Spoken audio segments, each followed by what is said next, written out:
Hello friend, welcome in Pharmapedia classes. आज हम अपने फार्माकोलॉजी का लेक्चर नंबर 31 पढ़ेंगे। टॉपिक का नाम है रूमेटॉइड आर्थराइटिस। सबसे पहले हम रूमेटॉइड आर्थराइटिस के बारे में जान लेते हैं। तो रूमेटॉइड आर्थराइटिस का एक इन्फ्लामेटरी डिजीज़ है। इसके अंदर क्या हो जाता है, इन्फ्लामेशन हो जाता है। और दूसरा ये क्या, ये एक ऑटो इम्यून डिजीज़ है। तो ये जो ऑटो इम्यून डिजीज़ है ये बहुत इंपॉर्टेंट है। ये एग्जाम में क्वेश्चन पूछा जाता है। रूमेटॉइड आर्थराइटिस का एक ऑटो इम्यून डिजीज़ है। ऑटो इम्यून का मतलब ये है कि जब अपनी बॉडी का इम्यून सिस्टम हमारी बॉडी पर ही अटैक कर ले, खुद पर ही अटैक कर ले, तो उसको बोलते हैं ऑटो इम्यून डिजीज़। तो रूमेटॉइड आर्थराइटिस के अंदर क्या होता है कि अपने बॉडी में क्या होता है कि अपना बॉडी का जो इम्यून सिस्टम है वो ज़्यादा एक्टिवेट हो जाता है। और जो अपना वो बॉडी का जो इम्यून सिस्टम को जो सप्रेस करने वाला जो मैकेनिज्म रहता है वो एक अच्छे से काम नहीं कर पाता। जैसे आपने टी सप्रेशन सेल देखी होगी, तो वो एक अच्छे से काम नहीं करती, तो अपना बॉडी का इम्यून सिस्टम बहुत ज़्यादा एक्टिवेट हो जाता है और अपने बॉडी के ही टिश्यू के ऊपर क्या करता है, ये अटैक कर लेता है। तो जिससे क्या हो जाएगा, ऑटो इम्यून डिजीज़ हो जाती है। तो रूमेटॉइड आर्थराइटिस में क्या होता है कि जो अपने बोन के जॉइंट के बीच में जो ये कार्टिलेज रहता है, जिसके अंदर बोन क्या होती, अच्छा इलास्टिसिटी रहती है बोन के जॉइंट के बीच में। तो ये जो कार्टिलेज है इसी के ऊपर क्या हो करती है, एंटीबॉडी अटैक कर लेती है। तो जैसे एंटीबॉडी किस कार्टिलेज के ऊपर अटैक करेगी तो यहाँ कार्टिलेज ख़त्म हो जाएगा, डैमेज हो जाएगा, जिससे क्या है बोन के बीच में फ्रिक्शन होने लगेगा और फिर क्या हो जाएगा, इन्फ्लामेशन होगा और पेन होने लग जाएगा। तो यही क्या है, एक रूमेटॉइड आर्थराइटिस है। और आपको पता है रूमेटॉइड आर्थराइटिस में इन्फ्लामेशन होता है, ऑटो इम्यून डिजीज़ है, तो इतना तो आपको याद रखना पड़ेगा। अगर आपको और अदर जो ऑटो इम्यून डिजीज़ है जिनके नाम आपको पता है तो आप मेरे कमेंट में करके मुझे बता सकते हो। जैसे 2-3 मैं बता देता हूँ आपको। हशीमोटो एक डिजीज़ है, वो भी ऑटो इम्यून डिजीज़ है। उसके अंदर क्या होता है ये आप मुझे बताओगे। और इसके सिवा अदर जैसे अपना ये डायबिटीज़ है, जिसमें बीटा सेल के ऊपर एंटीबॉडी अटैक कर लेती है, ये भी एक ऑटो इम्यून डिजीज़ है। ल्यूपस इरिथ्रोमेटस है, मल्टीपल स्क्लेरोसिस, ये सारी क्या है, ऑटो इम्यून डिजीज़ है। और भी आपको नाम याद हो तो ज़रूर मुझे कमेंट करके बताओ। जब अपना कार्टिलेज डैमेज हो जाता है तो इन्फ्लामेशन होगा, रेडनेस होगी, पेन होगा। तो ये सारे सिम्टम्स रहते हैं जो भी पेशेंट रहते हैं रूमेटॉइड आर्थराइटिस के। इस पिक्चर में आप देख सकते हो कि जो रूमेटॉइड आर्थराइटिस के पेशेंट रहते हैं उनके जो कोई जॉइंट के अंदर क्या हो जाता है, स्वेलिंग हो जाती है जॉइंट के अंदर, इन्फ्लामेशन हो जाता है। ये जो बोन होते हैं वो क्या होती है, इसके अंदर ऐसी लगती है जैसे गांठें बन गई है, इसीलिए इसको गांठियाबाई रोग भी बोलते हैं अपनी देसी भाषा में। और देखो ये बोन के ऊपर सोजन आने लग गई है, तो बोन मुड़ भी जाती है इसके अंदर। कॉर्नर्स पे क्या होता है, जैसे बोन है ये, तो ये बोन इस तरह से जॉइंट रहती है नॉर्मल केस में। तो अगर ये कॉर्नर में ऐसे मुड़ जाए ऐसे इस टाइप से, तो ये भी क्या है, इसको भी हम रूमेटॉइड आर्थराइटिस के सिम्टम ही बोल सकते हैं। इस डायग्राम के अंदर भी आप देख सकते हो ये अपना बोन के जॉइंट है और यहाँ पे बीच में ये कार्टिलेज है। ये क्या हो गया, ये डैमेज हो गया, डिग्रेड हो गया है, साइनोवियल फ्लूइड भी ख़त्म हो जाता है। तो ये पिक्चर से आप अच्छे से समझ सकते हो। अब जब किसी इंसान के अंदर रूमेटॉइड आर्थराइटिस हो जाता है तो डॉक्टर पता कैसा करेगा, तो डॉक्टर उसमें डायग्नोस्टिक टेस्ट लिखेगा। तो डायग्नोस्टिक टेस्ट के अंदर ब्लड के अंदर हम क्या देखते हैं, रूमेटॉइड फैक्टर देखते हैं। तो ये जो रूमेटॉइड फैक्टर है ये क्या है, यही बताता है कि इस पेशेंट को रूमेटॉइड आर्थराइटिस हो गया है। क्योंकि ये जो रूमेटॉइड फैक्टर क्या है, ये एक एंटीबॉडीज रहती है, जो अगर इसका लेवल अगर ब्लड के अंदर ज़्यादा बढ़ जाएगा तो हम इजीली आइडेंटिफाई कर सकते हैं कि ये पेशेंट है, इसको रूमेटॉइड आर्थराइटिस हो गया है।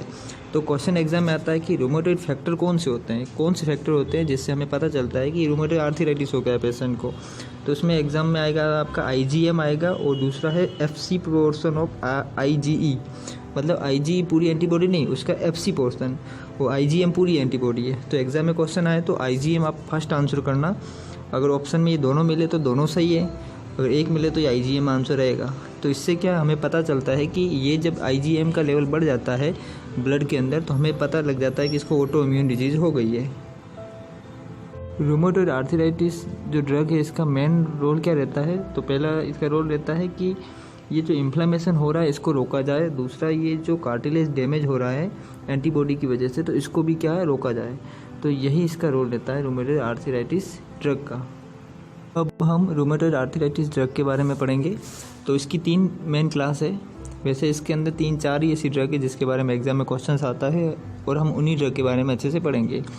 तो पता है इसके अंदर इन्फ्लामेशन हो जाता है, तो इन्फ्लामेशन को कम करना, पेन को कम करने के लिए हम एनासिड ड्रग देते हैं।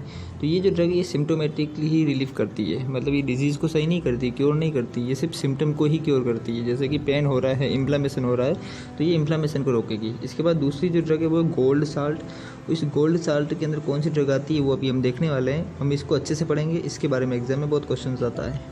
इसके बाद है disease modify anti rheumatoid drugs. तो इसके अंदर कौन कौन सी ड्रग आती है, जैसे हाइड्रोक्सी क्लोरोक्विन। तो जब मैंने आपको मलेरिया पढ़ाया था तब भी मैंने आपको बताया था ये क्लोरोक्विन के बहुत सारे यूज़ रहते हैं, जैसे वहाँ पे मैंने बताया था ये रूमेटॉइड आर्थराइटिस में भी इसका यूज़ रहता है।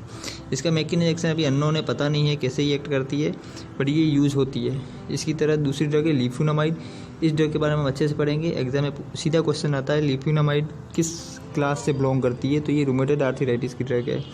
मिथोट्रेक्सेट हमने एंटी कैंसर में पढ़ी थी, मैंने आपको बताया था फोलेट एंटागोनाइस्ट की ये ड्रग है, जिसमें क्या होता है ये फोलेट रिडक्टेज को इनहिबिट करेगी, फाइनली जो प्यूरिन बेस नहीं बनेगी और सेल का सिंथेसिस रुक जाएगा। बट यहाँ पे ये यूज़ की जाती है बी सेल की सिंथेसिस को रोकने के लिए।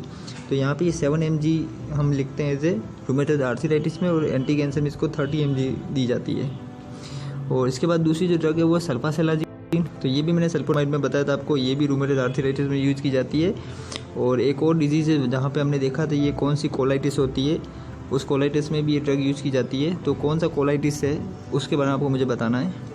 इसके बाद एजाथाइप्रिन प्यूरिन। एजाथाइप्रिन क्या है, ये इम्यूनोसप्रेसेंट है। तो हमें पता है कि रूमेटॉइड आर्थराइटिस क्या है कि ऑटोइम्यून डिजीज़ है, इसके अंदर अपनी बॉडी का इम्यून सिस्टम बहुत ज़्यादा एक्टिवेट हो जाता है। तो हम इम्यूनोसप्रेशन ड्रग देंगे ताकि क्या होगा कि जो अपनी बॉडी का जो इम्यून सिस्टम बढ़ गया है उसको हम क्या है सप्रेस कर पाएँ। तो ये इम्यूनोसप्रेशन इस ड्रग दी जाती है। इसके बारे में हम अलग से लेक्चर पढ़ेंगे इम्यूनोसप्रेशन के बारे में, तब मैं आपको इसके बारे में अच्छे से बताऊँगा। अब हम कुछ बायोलॉजिकल प्रोडक्ट देखेंगे जिसमें हम मोनोक्लोनल एंटीबॉडी मोस्टली देते हैं ताकि हम इम्यून सिस्टम को क्या कर पाएँ, रोक पाएँ। तो कौन कौन सी मोनोक्लोनल एंटीबॉडी है, तो देखो इन्फ्लिक्सिमाब, ये बहुत एग्जाम में पूछता है। टोक्लीमिजुमाब, ये दोनों किस में बिलोंग करती है, ये रूमेटॉइड आर्थराइटिस की ही ड्रग है।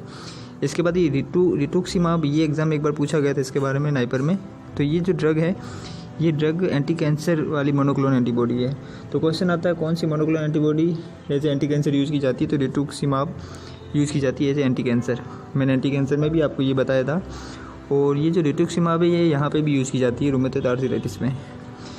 क्यों? क्योंकि ये बी सेल की सिंथेसिस को रोक देगी, मतलब बी सेल बनेगी नहीं तो एंटीबॉडी बनेगी नहीं, एंटीबॉडी नहीं बनेगी तो अपना ऑटोइम्यून डिजीज़ भी नहीं होगी। इसके बाद ये एडीमुवाब, ये ड्रग को इम्पोर्टेंट नहीं है, मत याद करना। इसके बाद एब्टासेप्ट ये जो ड्रग है इसके बारे में एग्जाम में क्वेश्चन आता है।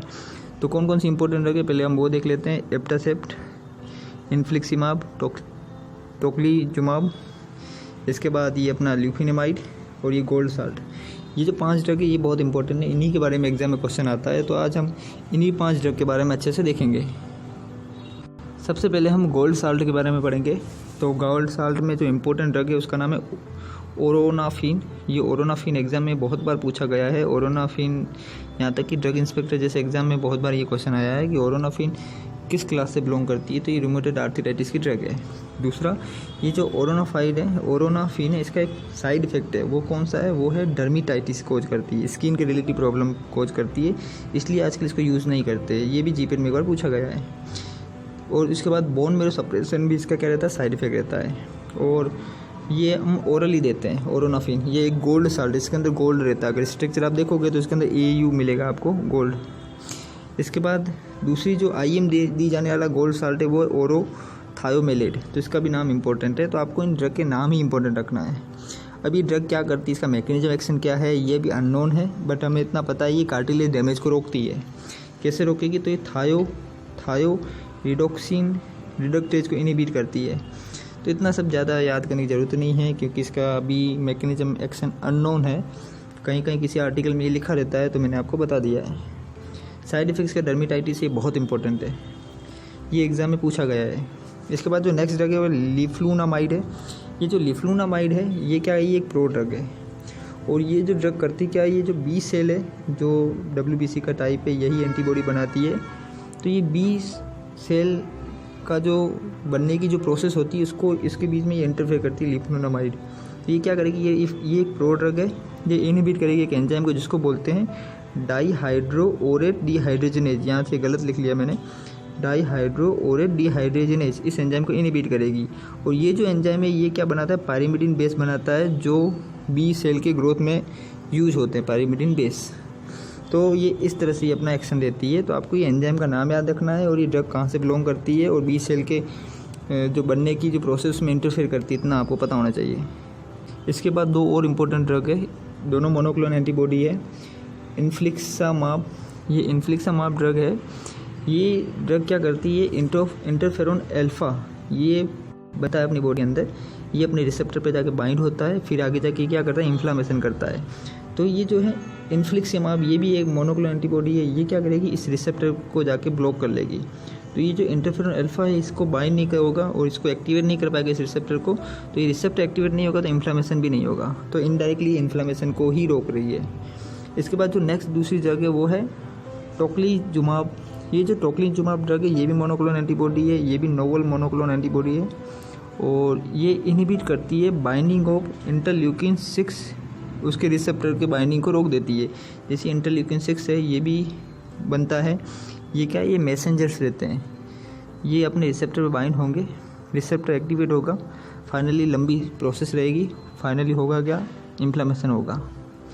ठीक है, तो इसने इसके काम को रोक लिया इस ड्रग ने, इस मोनोक्लोनल एंटीबॉडी ने। तो ये रिसेप्टर एक्टिवेट नहीं होगा तो इन्फ्लेमेशन भी नहीं होगा। तो इसका इन दोनों का मैकेनिज्म एक्शन एक जैसा ही है।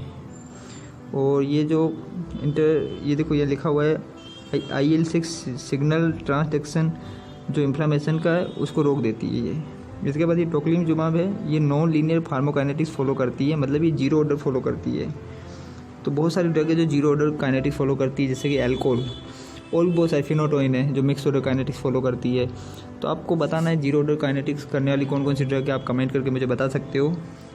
एक ड्रग है जिसका नाम है डी पेनिसिलामाइन, पेनिसिलामाइन या पूरा नहीं आ रहा है। तो ये जो डी पेनिसिलामाइन है ये भी हम यूज कर सकते हैं रूमेटॉइड आर्थराइटिस के अंदर। तो ये सारी ड्रग्स ही रूमेटॉइड आर्थराइटिस में यूज होती है। तो आपको इतना ही पढ़ना है, मैक्सिमम क्वेश्चन इन्हीं कंटेंट में से निकल जाएगा, बेसिक क्वेश्चंस आते हैं। तो आप मेरे चैनल को लाइक करो, शेयर करो, सब्सक्राइब करो। Thank you so much.